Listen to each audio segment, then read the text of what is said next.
चलिए next method of preparation पढ़ते हैं और वो है बाय हेलोजन एक्सचेंज रिएक्शन। तो हेलोजन एक्सचेंज रिएक्शन नाम से ही पता चल रहा है, इसमें दो डिफरेंट हेलोजन एटम्स एक दूसरे को जो है एक्सचेंज करेंगे। ठीक है, अब देखो halogen exchange reaction two types की हैं जो हमें पढ़नी है। एक होती है फिंकलस्टीन रिएक्शन, ठीक है, और दूसरी जो होती है वो होती है स्वार्ट्स रिएक्शन। क्लियर है? फिंकलस्टीन रिएक्शन हम एल्काइल आयोडाइड बनाने के काम में लाते हैं। जब हमें एल्काइल आयोडाइड बनाना हो, दैट इज Ri। क्लियर है? और अगर मुझे एल्काइल फ्लोराइड बनाना हो तो मैं स्वार्ट्स रिएक्शन का यूज़ करूँगा, दैट इज Rf बनाना हो तब। ठीक है, क्योंकि एल्काइल आयोडाइड और एल्काइल फ्लोराइड इन दोनों को ही बनाने में दिक्कत पैदा हो रही थी। एल्काइल आयोडाइड बनाने में क्यों दिक्कत हो रही थी? क्योंकि मैंने बताया था कि अगर हम एल्केन का आयोडिनेशन करते हैं तो वो रिवर्सिबल नेचर की होती है, तो एल्काइल आयोडाइड में तो ये प्रॉब्लम थी। उसके बाद एल्काइल फ्लोराइड बनाने में क्या दिक्कत आ रही थी? मैंने आपको बताया था कि अगर आप डायरेक्ट फ्लोरिनेशन करोगे तो वो हाईली एक्सोथर्मिक रिएक्शन होती है और एक्सप्लोसिव नेचर की होती है। तो इसलिए हम डायरेक्ट आयोडिनेशन या डायरेक्ट जो है फ्लोरिनेशन करने की बजाय हम कोई इनडायरेक्ट मेथड हमने जो है खोज लिया इन्हें बनाने के लिए। वो इनडायरेक्ट मेथड्स हैं फिंकलस्टीन और स्वार्ट्स रिएक्शंस। ठीक है, अब ये क्या होती हैं उसको समझते हैं। तो सबसे पहले हम फिंकलस्टीन को पढ़ते हैं। फिंकलस्टीन के अंदर क्या होता है कि हमारे पास कोई एल्काइल क्लोराइड या एल्काइल ब्रोमाइड है और उसकी रिएक्शन हम सोडियम आयोडाइड से करा देते हैं इन प्रेजेंस ऑफ एसीटोन, और इस मिक्सचर को फिर हीट करते हैं। तो यहाँ से या तो NaCl निकलेगा या NaBr निकलेगा। NaCl या NaBr निकलने के बाद जो बच जाएगा वो बच जाता है, डेट इज Ri, यानी एल्काइल आयोडाइड। ठीक है, तो इस तरीके से जो है हम एल्काइल आयोडाइड बना लेते हैं। ठीक है, उसके बाद फिर नेक्स्ट है आपकी स्वार्ट्स रिएक्शन। स्वार्ट्स रिएक्शन में सिर्फ इतना अंतर है कि NaI की जगह पर जो है हम यहाँ पर AgF का इस्तेमाल करेंगे, AgF सिल्वर फ्लोराइड। ठीक है, जैसे ऊपर NaI किया था हमने ऐसे यहाँ पर AgF कर लेंगे। तो यहाँ से या तो AgCl निकलेगा या फिर AgBr। तो AgCl और AgBr निकलने के बाद जो बचा रह जाता है वो है हमारा Rf। ठीक है, तो इस तरीके से ये दो सिंपल रिएक्शंस थी।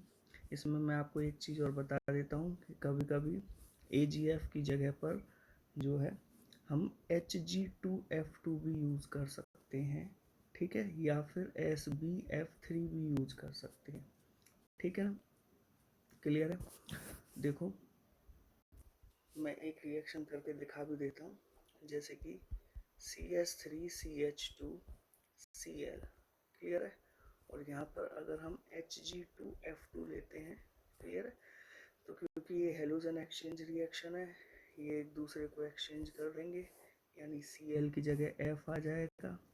Cl की जगह F आ गया तो हमारा बन गया CH3CH2F, और यहाँ पर F की जगह पर Cl आ जाएगा तो यहाँ बन जाएगा Hg2Cl2। बाकी रिएक्शन को बैलेंस करने के लिए हम यहाँ 2 से मल्टीप्लाई कर देंगे और इधर 2 से मल्टीप्लाई कर देंगे। ठीक है ना, तो ये भी एक स्वार्ट रिएक्शन का ही टाइप है। ठीक है, या फिर SbF3 इन केस अगर आपको लेना है SbF3। ठीक है, तो हम क्या करेंगे कि अगेन CH3CH2Cl से रिएक्शन कराने पर ये एक दूसरे को इंटरचेंज कर देंगे और यहाँ क्या बन जाएगा CH3CH2F। ठीक है, प्लस यहाँ आ जाएगा SbCl3। ठीक है ना, यानी Cl की जगह F और F की जगह पर Cl जो है आ जाता है। ठीक है, उसके बाद हम रिएक्शन को बैलेंस कर लेंगे। क्लियर है? तो बस इतना ही समझाना था कि AgF की जगह हम Hg2F2 भी यूज़ कर सकते हैं और SbF3 भी यूज़ कर सकते हैं। ठीक है, चलिए तो अब हम इसके बाद पढ़ते हैं प्रिपरेशन ऑफ हेलोएरीन। तो प्रिपरेशन ऑफ हेलोएरीन में सबसे पहला सवाल ये आता है कि हम फिनॉल की HI के साथ अगर रिएक्शन कराएं, ठीक है, तो क्या ये वाली रिएक्शन पॉसिबल है कि यहाँ से H2O रिमूव हो जाए और यहाँ पर जो है हमारा कोई भी आयोडाइड बन जाए, आयोडोबेंजीन बन जाए, सॉरी आयोडोबेंजीन बन जाए, ठीक है, प्लस H2O निकल जाए। या फिर यहाँ पर क्या ये भी रिएक्शन पॉसिबल है कि फिनॉल की रिएक्शन हम HBr से करा दें या HCl से करा दें, तो इस तरीके से यहाँ से -H2 हो जाए और यहाँ डायरेक्ट हमारे ब्रोमोबेंजीन या क्लोरोबेंजीन। तो इसका आंसर है इनमें से कोई भी रिएक्शन पॉसिबल नहीं है। फिनॉल के केस में ये वाली रिएक्शंस पॉसिबल नहीं है, लेकिन एल्कोहल्स के केस में ये वाली रिएक्शंस पॉसिबल है। मान के चलो अगर यहाँ पर फिनॉल की जगह पर मैं यहाँ पर एल्कोहल ले लेता और तब मैं HI से रिएक्शन कराता, तो यहाँ पर इस तरीके से ये रिएक्शन हो सकती थी, लेकिन फिनॉल के केस में ये रिएक्शंस नहीं होती। तो क्वेश्चन आता है ये क्यों नहीं होती? क्योंकि फिनॉल के अंदर क्या होता है, फिनॉल के अंदर रेजोनेंस होती है और रेजोनेंस की वजह से देखो क्या होगा रेजोनेंस में कि ये जो ऑक्सीजन पे आपको ये लोन पेयर दिख रहा है, ये लोन पेयर यहाँ के बॉन्ड बना लेगा और यहाँ आपको डबल बॉन्ड दिखाई दे रहे हैं, इस जगह आपको डबल बॉन्ड दिखाई दे रहे हैं। ठीक है, तो इस डबल बॉन्ड में से एक बॉन्ड के बॉन्ड पेयर इलेक्ट्रॉन्स उठकर और इस कार्बन पर आ जाएंगे एज अ लोन पेयर। यानी यहाँ पर जो ये लोन पेयर था उसने तो यहाँ बॉन्ड बना लिया और यहाँ से एक bond as a lone pair इस कार्बन पर आ जाएगा। यानी lone pair bond pair interchange हो रहे हैं। ठीक है ना, यानी लोन पेयर बॉन्ड पेयर में कन्वर्ट हो रहा है और बॉन्ड पेयर लोन पेयर में। तो ऐसा होने से क्या होगा कि देखिए रिजल्टिंग स्ट्रक्चर आपको ये देखने को मिलेगी। ठीक है, ये रिजल्टिंग रेजोनेटिंग स्ट्रक्चर जो है और भी हो सकती हैं एक्सेट्रा। इसमें हम इसको और आगे बढ़ा दें तो और भी आ जाती हैं, पर मेरा क्वेश्चन का आंसर यहीं से आ रहा है। देखिए रेजोनेंस की वजह से आप ज़रा इधर गौर करिए, रेजोनेंस की वजह से यहाँ पर पार्शियल डबल बॉन्ड करेक्टर आ जाता है और पार्शियल डबल बॉन्ड करेक्टर आ जाने की वजह से इस बॉन्ड को ब्रेक करना क्या हो जाता है, डिफ़िकल्ट। क्योंकि सभी को पता है कि सिंगल बॉन्ड के कंपैरिजन में डबल बॉन्ड को तोड़ना क्या होता है, डिफ़िकल्ट होता है। तो फिनॉल के केस में क्या होता है, रेजोनेंस की वजह से जो है यहाँ और OH के बीच में OH के बीच में डबल बॉन्ड आ जाता है और C और OH के बीच में डबल बॉन्ड आ जाने की वजह से यहाँ से ये बॉन्ड को तोड़ पाना जो है मुश्किल हो जाता है। इस वजह से हम ये वाली रिएक्शंस जो हैं वो नहीं कर सकते फिनॉल के केस में। तो फिर हेलोएरिन्स की प्रिपरेशन कैसे की जाए? तो देखिए हेलोएरिन की प्रिपरेशन के लिए हम दो तरीके की हेलोजनेशन करेंगे। हेलोजनेशन दो तरीके के हेलोजनेशन करते हैं। ठीक है, एक कहलाता है आपका न्यूक्लियर हेलोजनेशन, ठीक है, और जो दूसरा वाला हेलोजनेशन कहलाता है वो कहलाता है साइड चेन हेलोजनेशन। ठीक है, तो इन दोनों मेथड से हम हेलोएरिन्स बना सकते हैं। अब देखो यहाँ न्यूक्लियर जो टर्म है वो न्यूक्लियस से आया है। न्यूक्लियस का मतलब है बेंजीन रिंग, यहाँ पर न्यूक्लियस से मतलब है benzene ring. Clear, benzene ring को न्यूक्लियस बोल रहे हैं। और हेलोजनेशन का मतलब है हेलोजन का जुड़ जाना। तो क्या होता है कि हेलोजन का जब बेंजीन रिंग से जुड़ना हो जाता है तो उसी को हम कहते हैं न्यूक्लियर हेलोजनेशन। सिंपल वर्ड्स में अगर कोई ऐसी रिएक्शन हो रही है जिसमें हेलोजन डायरेक्टली बेंजीन रिंग से जुड़ जाए तो वो क्या कहलाएगा, आपका न्यूक्लियर हेलोजनेशन। लेकिन साइड चेन हेलोजनेशन के अंदर क्या होता है कि जैसे ये बेंजीन रिंग है और बेंजीन रिंग पर ये कोई एल्काइल ग्रुप जुड़ा हुआ है, तो ये एल्काइल ग्रुप क्या कहलाता है, साइड चेन। ठीक है ना, तो यहाँ पर क्या होता है कि जो हेलोजन एटम है वो जो है हेलोजन एटम बेंजीन रिंग से ना जुड़कर बेंजीन रिंग से ना जुड़कर वो किससे जुड़ता है, इस साइड चेन से जुड़ता है, तो ये कहलाता है साइड चेन हेलोजनेशन। ठीक है, डिफरेंस पता चल गया। न्यूक्लियर हेलोजनेशन में halogen atoms directly benzene ring से जुड़ता है, जबकि साइड चेन हेलोजनेशन में halogen atom directly benzene ring से ना जुड़कर बेंजीन रिंग पर जो साइड चेन लगी हुई है वहां जाके जुड़ता है। अब देखो एक एक करके समझते हैं। सबसे पहले हम समझते हैं न्यूक्लियर हेलोजनेशन। ठीक है, और देखिए न्यूक्लियर हेलोजनेशन जो है वो होती है इन प्रेजेंस ऑफ एनहाइड्रस AlCl3 और FeCl3। ठीक है, अब देखिए ये रिएक्शन होती कैसे है। जैसे मान के चलिए कि ये हमारी बेंजीन है और बेंजीन की रिएक्शन हम जो है Cl2 से करा देते हैं। एरो पे आ जाएगा एनहाइड्रस AlCl3 या फिर FeCl3। ठीक है, तो अब क्या होगा कि यहाँ से ये HCl रिमूव हो जाएगा, बचा ये Cl, ये Cl बेंजीन रिंग की खाली वैलेंसी से जुड़ जाएगा। ठीक है, ये जुड़ गया, साइड प्रोडक्ट क्या हो गया हमारा, HCl साइड प्रोडक्ट हो गया। क्लियर है। तो अब आपने ध्यान से देखा कि यहाँ पर जो हमारा हेलोजन एटम है वो डायरेक्टली किससे जुड़ा हुआ है, बेंजीन रिंग से जुड़ जाता है। क्लियर है। तो halogen atom directly benzene ring से जुड़ रहा है, यानी न्यूक्लियस से जुड़ रहा है, इसलिए ये न्यूक्लियर हेलोजनेशन कहलाता है। अब एक क्वेश्चन आता है कि what is the function of anhydrous AlCl3। Anhydrous AlCl3 का फंक्शन ये होता है कि ये हेलोजन कैरियर की तरह कार्य करता है। हेलोजन कैरियर, हेलोजन कैरियर का मतलब एनहाइड्रस AlCl3 जो है यहाँ से हेलोजन एटम को बेंजीन रिंग तक ले जाता है, यानी Cl2 में से हेलोजन को बेंजीन रिंग तक पहुंचाने का काम कौन करता है, AlCl3 या FeCl3, इसलिए इनको हम क्या कहते हैं, हेलोजन कैरियर इसको हम बोलते हैं। ठीक है, क्लियर है।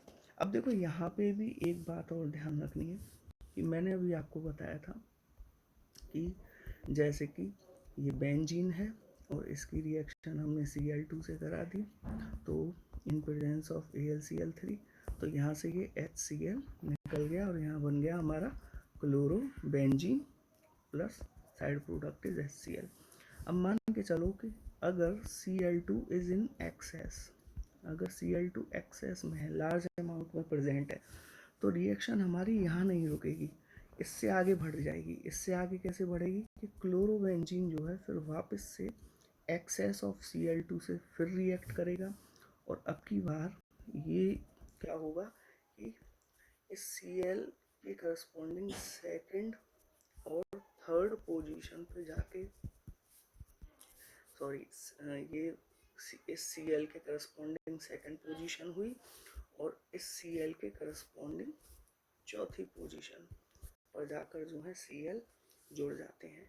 क्लियर है, यानी कि हमारे ऑर्थो और पैरा प्रोडक्ट जो है फॉर्म हो जाते हैं। क्लियर है, ऑर्थो यानी 1-2 पोजीशन, पैरा यानी 1-4 पोजीशन पर ये हमें प्रोडक्ट जो है मिल जाते हैं। क्लियर है।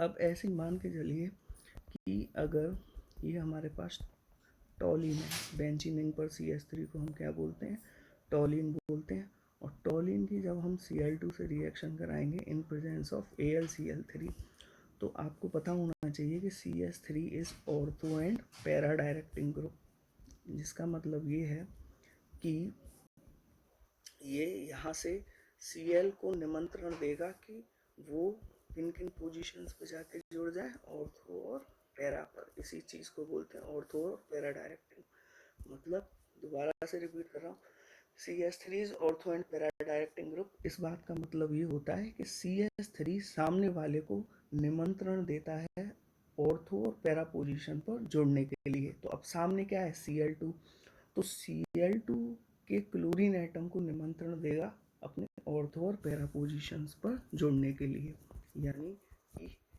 1-2 और 1-4 पोजीशन पर जुड़ने के लिए। क्लियर है। तो इस तरीके से इन सभी रिएक्शंस में आपने एक चीज़ कॉमन देखी होगी कि जो हमारा हेलोजन एटम है डायरेक्टली न्यूक्लियस यानी बेंजीन से जुड़ रहा है। अच्छा, सेम रिएक्शन Br2 के लिए होंगी। ये सारी रिएक्शन मैंने Cl2 के लिए कराई है, एज इट इज़ ये सारी रिएक्शन जो है किसके लिए हो जाएंगी, Br2 के लिए। क्लियर है? तो वो हो जाएगी ब्रोमिनेशन। अब देखो हम आयोडिनेशन नहीं करा सकते। आयोडिनेशन क्यों नहीं करा सकते, तो ये चीज़ मैं आपको पहले भी डिस्कस कर चुका हूँ कि अगर आपने आयोडिनेशन कराया तो वो रिएक्शन रिवर्सिबल नेचर की होती है। रिवर्सिबल नेचर की होती है ये रिएक्शन अगर आयोडिनेशन कराया, क्योंकि यहाँ से भले ही HI निकल जाएगा और बेंजीन रिंग पर आई आ जाएगा, यानी आयोडोबेंजीन बन जाएगा, लेकिन ये रिएक्शन रिवर्स चली जाती है। ये रिएक्शन रिवर्स क्यों जाती है, मैंने पहले भी डिस्कस किया है कि HI is a strong reducing agent. Strong reducing agent होने की वजह से ये आयोडोबेंजीन को जो है रिड्यूस करके बैक रिएक्शन दे देगा। आयोडोबेंजीन को रिड्यूस करके बैक रिएक्शन दे देता है, इसलिए हम आयोडिनेशन नहीं करेंगे। क्लोरिनेशन कर लेंगे, ब्रोमिनेशन कर लेंगे, पर आयोडिनेशन नहीं करेंगे क्योंकि आयोडिनेशन रिवर्सिबल नेचर की होती है। ठीक है, अब रही बात साइड चेन हेलोजिनेशन की। ठीक है, साइड चेन हेलोजिनेशन सनलाइट की प्रेजेंस में होगा। क्लियर है? जिस जिस तरीके से न्यूक्लियर हेलोजिनेशन एनहाइड्रस Cl3 या FeCl3 के प्रेजेंस में हो रहा था, साइड चेन हेलोजिनेशन जो होगा वो होगा इन प्रेजेंस ऑफ सनलाइट H की प्रेजेंस में। क्लियर है? अब जैसे कि मैं स्टार्ट करता हूँ, बेंजीन रिंग पर CH3 our side chain, CH3 हमारी साइड चेन है। ठीक है ना? और इसकी रिएक्शन मैंने Cl2 से करा दी in presence of sunlight. Clear है? तो क्या होगा कि साइड चेन से एक हाइड्रोजन हटेगा, इस साइड चेन से एक हाइड्रोजन हट गया तो यहाँ बच गया CH2, और उस हाइड्रोजन की जगह एक हेलोजन एटम आ जाएगा। क्लियर है? अब यहाँ से एक H निकला और यहाँ एक Cl बचा, तो उससे साइड प्रोडक्ट हो जाएगा HCl। क्लियर है? अच्छा, कॉमन नेम में याद रखना कि बेंजीन रिंग पर CH2 जहाँ भी दिखाई दे जाए तो उसको बोलते हैं हम बेंजाइल, तो इसका नाम है बेंजाइल क्लोराइड। ठीक है, ये कॉमन नेम है। जहाँ भी बेंजीन रिंग पर CH2 दिखे वो बेंजाइल टर्म कॉमन नेम में हमेशा आता है। अब देखो यहाँ पर भी एक बात है कि अगर Cl2 एक्सेस में हुआ तो रिएक्शन यहाँ नहीं रुकेगी, यहाँ से फिर आगे बढ़ेगी। कैसे बढ़ेगी? जो बेंजीन रिंग पर CH2Cl है वो अगेन एक्सेस ऑफ क्लोरीन से रिएक्ट करेगा, और अब की बार क्या होगा कि इस कार्बन से एक और हाइड्रोजन हट जाएगा और उसकी जगह एक और Cl लग जाएगा। कुल मिला के 2 Cl लग गए, तो यह बन जाएगा बेंजीन रिंग पर CHCl2, साइड प्रोडक्ट HCl। अब हमेशा याद रखना, बेंजीन रिंग पर जहाँ भी CH दिख जाए, बेंजीन रिंग पर CH को बोलते हैं बेंजल। क्या बोलते हैं? बेंजल। और 2 Cl हैं तो dichloride, benzal dichloride. ठीक है? अच्छा, रिएक्शन अभी भी नहीं रुकेगी, फिर आगे बढ़ेगी, बेंजल डाई क्लोराइड से आगे बढ़ेगी, तो बेंजीन रिंग पर CHCl2 फिर अगेन एक्सेस ऑफ क्लोरीन से रिएक्ट करेगा, तो अब ये लास्ट जो हाइड्रोजन है वो भी हट जाएगा और उसकी जगह एक और Cl आ जाएगा, कुल मिला के 3 Cl और साइड प्रोडक्ट HCl। जहाँ कहीं भी बेंजीन रिंग पर C दिख जाता है तो वहाँ हम टर्म यूज़ करते हैं बेंजो, और क्योंकि 3 Cl हैं तो trichloride, benzotrichloride. ठीक है? तो ये कहलाती है आपकी साइड चेन हेलोजिनेशन। इसमें एक चीज़ और ध्यान रखना, मान के चलो कि बेंजीन रिंग पर बिगर कार्बन चेन है, जैसे कि CH2CH3 है, और उसका जब आपको क्लोरिनेशन कराना है, ठीक है ना, तो क्या करते हैं बच्चे कि इसका आंसर लिखे आते हैं CH2CH2Cl, जो कि रॉन्ग है। इसका सही आंसर क्या है? इसका सही आंसर है बेंजीन रिंग पर CHClCH3, यानी लास्ट वाले कार्बन से हाइड्रोजन नहीं हटता हमेशा, केवल उसी कार्बन से हटता है हाइड्रोजन जो कार्बन बेंजीन रिंग से जुड़ा हुआ रहता है। जो कार्बन बेंजीन रिंग से जुड़ा हुआ रहता है उसको हम बेंजाइलिक कार्बन कहते हैं, बेंजाइलिक कार्बन। तो याद रखना, हमेशा हाइड्रोजन जो हटेगा वो बेंजाइलिक कार्बन से हटेगा और वहाँ पर जाकर Cl जो है जुड़ता है। क्लियर है? तो ये चीज़ ध्यान रखना, लास्ट वाले कार्बन से H मत हटाना, आपको बेंजाइलिक कार्बन से H हटाना है। ठीक है? चलिए नेक्स्ट प्रिपरेशन पढ़ते हैं हेलो एरिन्स की, और वो है सैंडमेयर रिएक्शन। ठीक है, सैंडमेयर रिएक्शन बहुत इंपॉर्टेंट रिएक्शन है, बोर्ड में फ्रीक्वेंटली आती रहती है। इसके अंदर क्या होता है कि benzene diazonium chloride, this is benzene diazonium chloride. ठीक है, यहाँ पर आपको ये N2 पॉजिटिव दिख रहा है। N2 पॉजिटिव जो है डाइएजो ग्रुप कहलाता है। तो इसका पूरा नाम होता है इस कंपाउंड का बेंजीन डाइएजोनियम क्लोराइड। तो इस रिएक्शन में क्या करते हैं, बेंजीन डाइएजोनियम क्लोराइड की रिएक्शन अगर CuCl HCl से कराते हैं तो क्या होता है कि यहाँ से ये N2 अलग हो जाएगा, ये N2 हट जाएगा, ऐसे ही यहाँ से ये Cl नेगेटिव हट जाएगा। उसके बाद बेंजीन रिंग हमारी खाली हो जाएगी और इस बेंजीन रिंग पर जाकर जो है ये वाला Cl जो है जुड़ जाता है। क्लियर है, दिस Cl। तो इस तरीके से हमारी क्या बन जाती है, क्लोरोबेंजीन।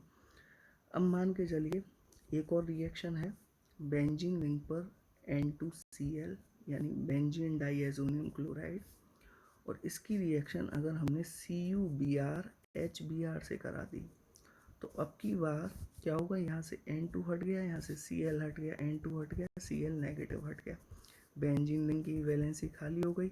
अब यहाँ पर क्या जोड़ेगा, यहाँ पर जोड़ेगा Br, ये वाला दिस Br, और ये क्या बन जाता है हमारा ब्रोमोबेंजीन। क्लियर है। अब देखिए आयोडोबेंजीन बनाने का क्या मेथड है। आयोडोबेंजीन बनाने के लिए हम क्या करेंगे कि बेंजीन रिंग पर N2Cl, एक चीज़ याद रखना कि जब कभी भी आपसे सैंडमेयर रिएक्शन कहा जाए तो आप ये दोनों रिएक्शन ही लिख के आना सैंडमेयर में। अब जो ये वाली रिएक्शन मैं आपको बता रहा हूँ वो सैंडमेयर रिएक्शन में नहीं आएगी। क्लियर है। तो मैं क्या बता रहा था, बेंजीन डाइएजोनियम क्लोराइड की जब हम पोटेशियम आयोडाइड से रिएक्शन करा देते हैं तो यहाँ से N2 हट जाएगा, N2 हटा दिया हमने। ठीक है, उसके बाद जो है N2 हटने के बाद यहाँ से KCl हट जाएगा, ये KCl हटा दिया। अब बेंजीन रिंग की वैलेंसी खाली हो गई और उस पर क्या जुड़ जाएगा, I। इस तरीके से आयोडोबेंजीन बनाया जाता है। अच्छा, फ्लोरोबेंजीन बनाने का मेथड मैं आपको समझाता हूँ। जैसे कि बेंजीन रिंग पर NH2 जब आ जाता है तो उसको एनिलीन कहते हैं उस कंपाउंड को। ठीक है, और जब उसकी रिएक्शन NaNO2 HbF4 से कराते हैं तो क्या होता है कि यहाँ बेंजीन रिंग पर N2BF4 नेगेटिव आ जाता है। क्लियर है। इसको वैसे बेंजीन डाइएजोनियम टेट्राफ्लोरोबोरेट बोलते हैं। क्लियर है। जब हम इसको हीट करेंगे, हीट करने से यहाँ से N2 गैस रिलीज हो जाएगी। क्लियर है, प्लस BF3 रिलीज हो जाएगा। अब क्या चीज़ बची, एक तो बेंजीन रिंग बची और एक F बचा, क्योंकि BF4 में से BF3 निकल गया तो एक F बच जाएगा, वो बेंजीन रिंग से जुड़ जाएगा। तो इस तरीके से जो है हमारा फ्लोरोबेंजीन बन जाता है। अब देखो सैंडमेयर की तरह ही एक और होती है गेटरमैन रिएक्शन, और गेटरमैन रिएक्शन ये माना जाता है it is the modification of Sandmeyer reaction. यानी किस तरह का मॉडिफिकेशन, देखो सैंडमेयर रिएक्शन की यील्ड बढ़ाने के लिए, मतलब सैंडमेयर रिएक्शन में जो प्रोडक्ट था वो लेस परसेंटेज में बनता था, तो उस परसेंटेज को बढ़ाने के लिए, यील्ड यानी उत्पादन को बढ़ाने के लिए हमने सैंडमेयर रिएक्शन में कुछ मॉडिफिकेशन कर दिए, और मॉडिफाई होने के बाद हमें जो रिएक्शन मिली उसको हमने कह दिया गेटरमैन रिएक्शन। अब देखो गेटरमैन रिएक्शन में होता क्या है, गेटरमैन रिएक्शन के अंदर सिर्फ इतना करना है कि यहाँ से CuCl की जगह, इसमें CuCl की जगह सिर्फ आपको क्या लेना है, Cu। ऐसे यहाँ CuBr की जगह आपको सिर्फ क्या लेना है, Cu लेना है। तो वो रिएक्शन आपकी क्या हो जाएगी, गेटरमैन रिएक्शन। मीन्स मैं आपको करके दिखा देता हूँ कि बेंजीन रिंग पर N2Cl, ठीक, अब हम इसकी रिएक्शन CuHCl से करा दें तो यहाँ से N2 और Cl नेगेटिव हट गए, बेंजीन रिंग की वैलेंसी खाली हो गई और उसकी जगह ये वाला हेलोजन जुड़ जाएगा। ठीक है, उसी तरीके से बेंजीन रिंग पर N2Cl और यहाँ Cu मतलब कॉपर पाउडर और HBr। तो अब की बार यहाँ क्या बन जाएगा, bromobenzene plus N2 plus Cl negative. तो ये रिएक्शन क्या कहलाती है, this reaction is called Gattermann reaction. ठीक है, चलो इसमें मैं तुम्हें एक चीज़ और बता देता हूँ। ये जो रिएक्शन थी, this reaction is called Balz Schiemann reaction. हालांकि एनसीईआरटी के सिलेबस में नहीं है, पर फिर भी मैं आपको बता दे रहा हूँ, ये है बाल्ज-स्कीमैन रिएक्शन। क्लियर है? तो इस तरीके से हेलो एल्केन और हेलो एरीन्स की जितनी भी प्रिपरेशन थी वो खत्म हो चुकी है। ठीक है।